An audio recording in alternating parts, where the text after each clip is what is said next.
Netflix documentary focusing on Avery's conviction has reinvigorated national interest in this Wisconsin case. And tonight, WTMJ Radio 620 is going beyond making a murderer.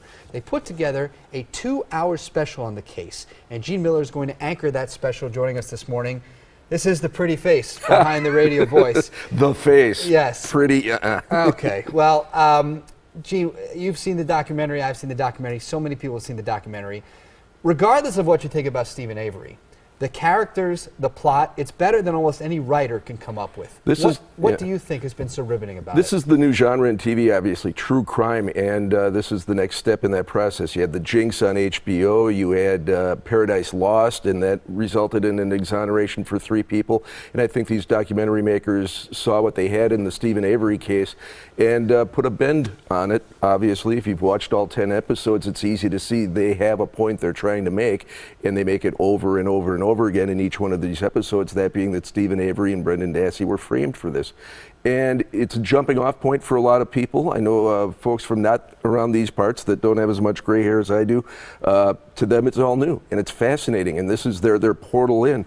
To those of us who live through it in the region and who are old enough to remember it, we've already formed a lot of our own opinions based on what we saw and heard each and every day during the weeks of that trial.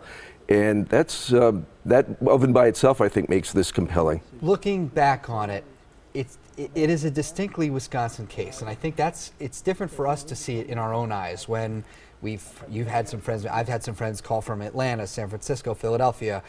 It's still personal for us. And when you look at this radio program that's going to happen tonight, it's going to be personal again.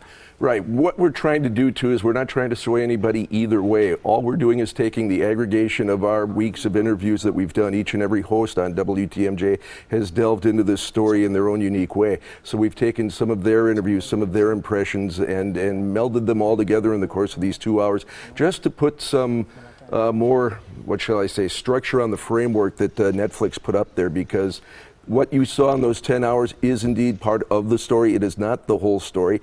Doubling back even and interviewing some of these people that participated in it, you hear them say that too after they saw it, that this is not everything that happened, that they knew maybe a couple questions in when they were talking to the documentary makers that, oh, I see where this is going.